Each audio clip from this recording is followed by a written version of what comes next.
സാറേ, കഴിഞ്ഞ ദിവസം മുതൽ സോഷ്യൽ മീഡിയയിൽ വലിയ തോതിൽ ചർച്ച ചെയ്യപ്പെടുന്ന ഒരു കാര്യം CPM MP ആയ A റഹീമിൻ്റെ ഈ ബംഗളൂരുവിൽ സന്ദർശനത്തെക്കുറിച്ച്, ബംഗളൂരിലെ ഫക്കീർ കോളനി സന്ദർശിച്ച ശേഷം ഒരു മാധ്യമത്തോട് അദ്ദേഹം സംസാരിക്കുന്നതാണ്. അതിൽ ഇംഗ്ലീഷിൽ അദ്ദേഹത്തിന് ഫലപ്രദമായിട്ട് കാര്യങ്ങൾ അവതരിപ്പിക്കാൻ കഴിയുന്നില്ല. അതോടുകൂടി സോഷ്യൽ മീഡിയയിൽ വലിയ വിമർശനമാണ് ഉണ്ടായിരിക്കുന്നത്. അപ്പോൾ A റഹീമിന് ഇംഗ്ലീഷ് അറിയത്തില്ല എന്നുള്ളത് ഒരു വലിയ കുറ്റമാണ്. കാരണം നമ്മുടെ മാതൃഭാഷ ഇംഗ്ലീഷ് അല്ല, മലയാളത്തിലാണ് നമ്മൾ സംസാരിക്കുന്നത്. ഈ ട്രോളൊക്കെ വരുന്നത് A റഹീം ചിരിക്കുന്നത് പോലും ഇംഗ്ലീഷിലാണെന്നാണ്. മുമ്പ് കാമരാജിനെ കുറിച്ച് കേട്ടിട്ടുണ്ട്. കാമരാജിനെ പ്രധാനമന്ത്രിയാക്കാം എന്നൊക്കെ ഓഫർ വന്നപ്പോൾ പറഞ്ഞ് എനിക്ക് ഹിന്ദി ഇംഗ്ലീഷ് ഭാഷയൊന്നും தெரியாது, ഞാൻ അവിടെ പോയി എന്ത് ചെയ്യാനാണ്. വാജ്പേയിയെക്കുറിച്ച് പറഞ്ഞത് അദ്ദേഹം പ്രധാനമന്ത്രി ആയിരുന്ന സമയത്ത് UN പോയി ഹിന്ദിയിൽ സംസാരിച്ചു. പ്രധാനമന്ത്രി ആയപ്പോഴും അതിന് മുമ്പോ അന്ന് ആളുകൾ പരിഹസിച്ചിരുന്നു, അങ്ങേർക്കത് അറിയില്ല ഹിന്ദി മാത്രം. പക്ഷേ അദ്ദേഹത്തിന് ഇംഗ്ലീഷൊക്കെ നന്നായിട്ട് അറിയാം. ആദ്യമായിട്ട് ഇന്ത്യയിൽ UN സംസാരിച്ചു എന്നുള്ളതായിരുന്നു പ്രത്യേകത. ചുരുക്കം പറഞ്ഞാൽ ഇംഗ്ലീഷിൽ സംസാരിക്കാൻ അറിയാത്ത ഒരു പോരായ്മയല്ല, പക്ഷേ ഒരു MP എന്ന നിലയിൽ നമ്മുടെ കാര്യങ്ങളൊക്കെ രാജ്യസഭയിലും ലോക്സഭയിലും ഒക്കെ അവതരിപ്പിക്കാൻ പോകുന്നവർ അതിലൊക്കെ കുറച്ച് പരിജ്ഞാനം നേടേണ്ട ആവശ്യവും കൂടി അല്ലേ? ഈ കാര്യത്തിൽ റഹീമിൻ്റെ ഒരു വിശദീകരണം ഇപ്പോൾ ഞാൻ കണ്ടു.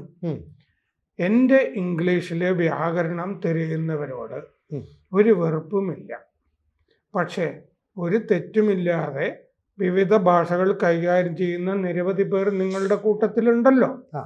അവരെ ആരെയും ബുൾഡോസറുകൾ ജീവിതം തകർത്ത ദുർബലരുടെ അരികിൽ ഒരിടത്തും കണ്ടിട്ടില്ലല്ലോ. അപ്പം ജീവിതം തകർത്ത ബുൾഡോസർ രാജാണ് ബംഗളൂരുവിൽ നടന്നതെന്ന് A റഹീമും CPM സമ്മതിക്കുകയാണെന്നാണ് സാർ പറഞ്ഞു വരുന്നത്. അതായത് ബുൾഡോസറുകൾ അദ്ദേഹം പറയുന്നത് എന്താണെന്ന് വെച്ച് കഴിഞ്ഞാൽ, ദുരിതങ്ങൾ അനുഭവിക്കുന്ന ഇവരുടെ അടുത്ത് ഇംഗ്ലീഷ് ശരിക്കറിയാത്ത എന്നെപ്പോലുള്ള ആളുകൾ ഉണ്ട്. ഇംഗ്ലീഷ് നന്നായിട്ട് അറിയാവുന്നവരെ അത്തരം ആളുകളുടെ കണ്ണീരൊപ്പാനായിട്ട് കാണുന്നില്ല. അതാണ് അദ്ദേഹം പറയുന്നത്. അപ്പം UP ഇതുപോലെ ബുൾഡോസർ രാജ് എന്നൊക്കെ പറഞ്ഞിട്ട് ആരോപണം ഉന്നയിച്ചത് ഇതേ CPM-കാരായിരുന്നു. അതേ CPM-കാർ ബംഗളൂരുവിലും ബുൾഡോസർ രാജ് ഉണ്ട് എന്ന് പറഞ്ഞാൽ കോൺഗ്രസിൻ്റെ കൂടെ നിൽക്കുന്ന CPM ഇപ്പോൾ അവർക്കെതിരെ തിരിയുന്നു.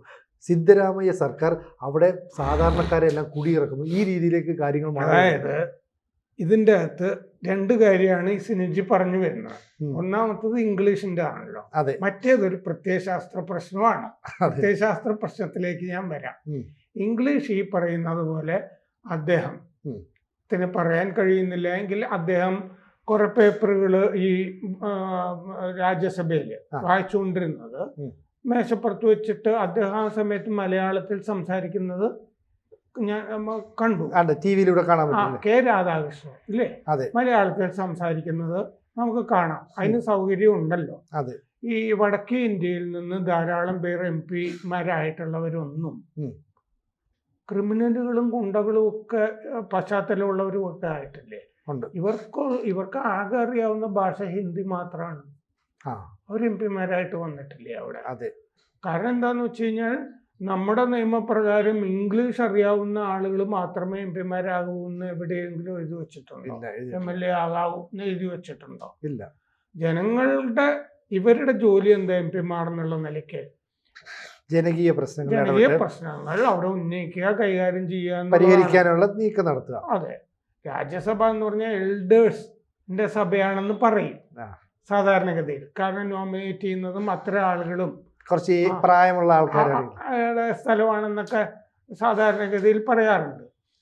ഈ സ്വാതന്ത്ര്യ സമര കാലത്ത് ഒരുപാട് വക്കീൽമാർ കോൺഗ്രസിൽ ചേർന്നതായിട്ട് കാണാം.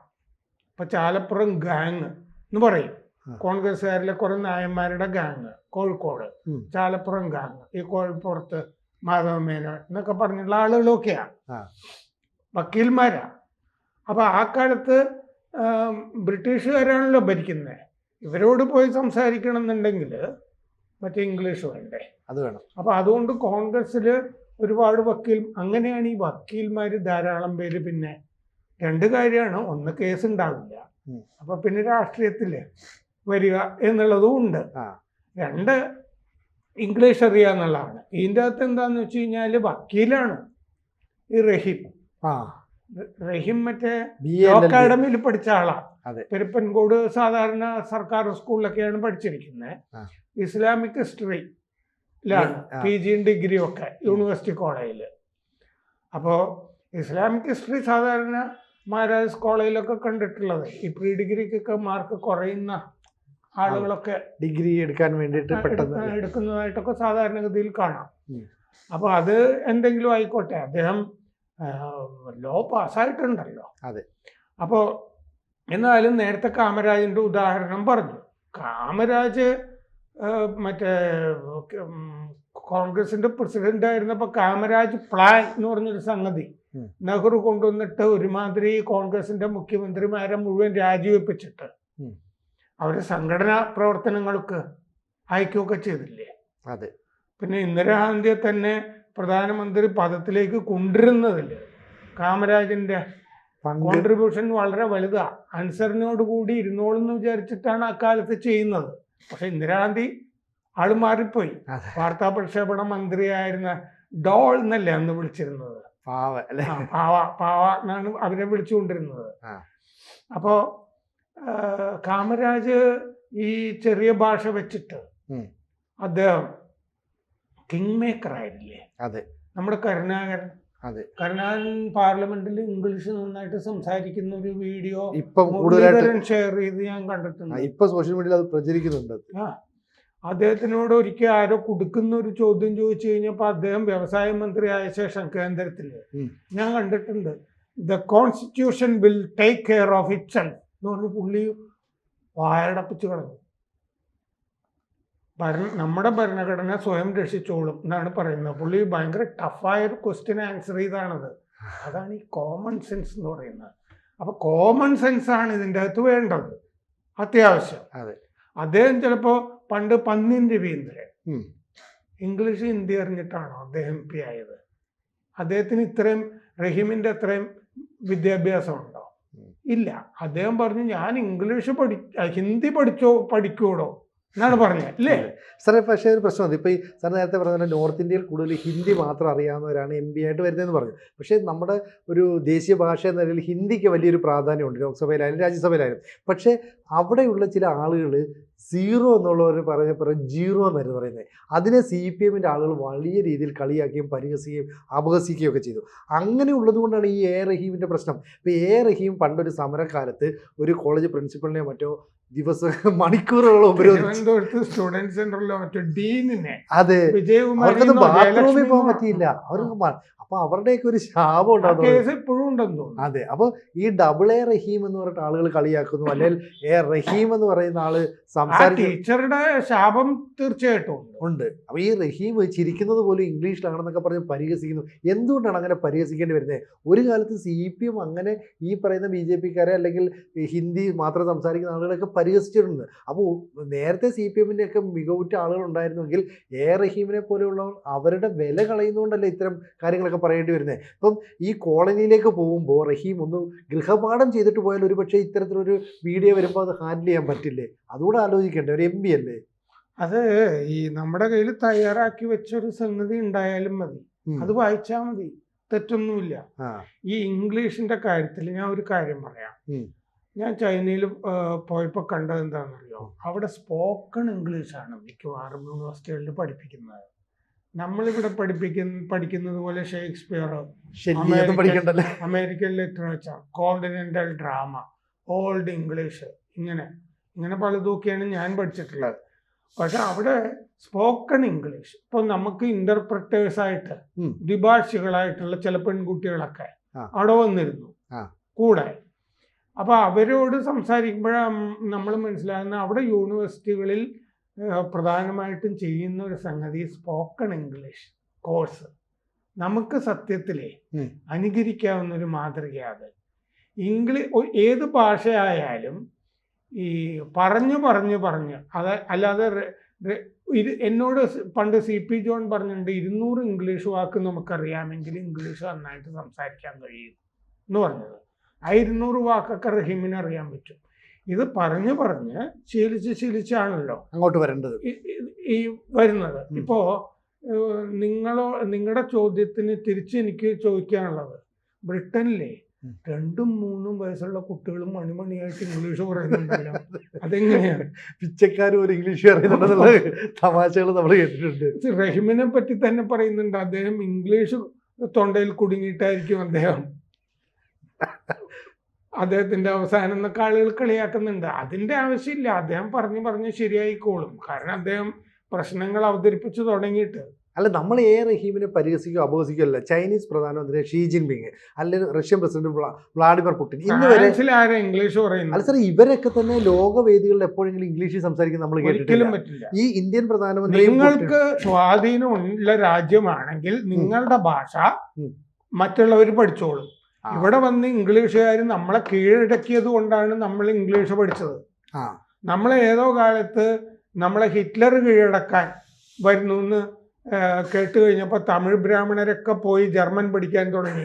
അവരാണല്ലോ സ്റ്റെനോഗ്രഫിയൊക്കെ ആദ്യം പഠിച്ചത്, ടൈപ്പിംഗ് എന്ന് കളിയാക്കി പറയാറുണ്ട്. ഇത് അഡാപ്റ്റ് ചെയ്യും നമ്മൾ. അപ്പൊ അതീശ ഭാഷ എല്ലാവരും പഠിക്കും.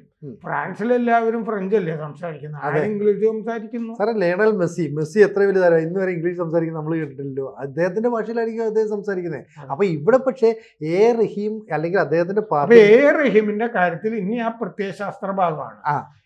റഹീമിന്റെ പ്രശ്നം ഇത് മാത്രമല്ല എന്നുള്ളതാണ് ഇപ്പൊ സിനിജി പറഞ്ഞു. അതെ, റഹീം പറയുന്നത് എന്താന്ന് വെച്ച് കഴിഞ്ഞാൽ, ഇവിടെ ഒഴിപ്പിച്ചല്ലോ. അതെ, അതും ബുൾഡോസർ, 4 ബുൾഡോസർ വന്നിട്ട് ആ മറ്റേ വേസ്റ്റ് വാട്ടർ മാനേജ്മെന്റോ, അതെ, അവരുടെ സ്ഥലം കയ്യേറിയത് ഒഴിപ്പിച്ചതാണ്.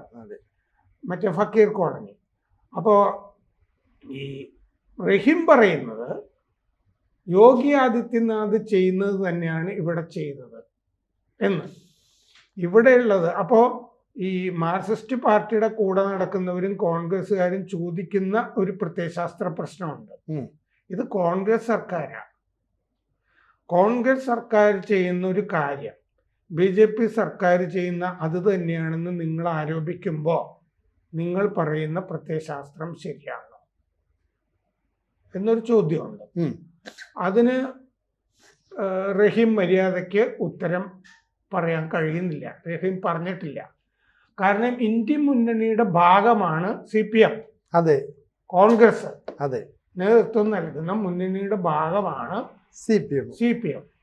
ആ കോൺഗ്രസ് BJP പോലെ തന്നെ BJPയുടെ പ്രത്യയശാസ്ത്രമാണ് എന്ന് പറഞ്ഞു കഴിഞ്ഞാൽ അത് ശരിയായ വിലയിരുത്തലാണോ? ഇനി അങ്ങനെയാണെങ്കിൽ ഒരേ മുന്നണിയിലുള്ളവരല്ലേ, ഒരു തെറ്റ് പറ്റിയെങ്കിൽ അങ്ങനെ. പിന്നെ ഈ അനധികൃത കുടിയേറ്റം ഒഴിപ്പിക്കുന്നത് അതിനെ വിമർശിക്കേണ്ട കാര്യമുണ്ടോ എന്നുള്ള പ്രശ്നമുണ്ടല്ലോ. അനധികൃത കുടിയേറ്റല്ലേ എന്തായാലും സംഭവിച്ചിരിക്കുന്നത്.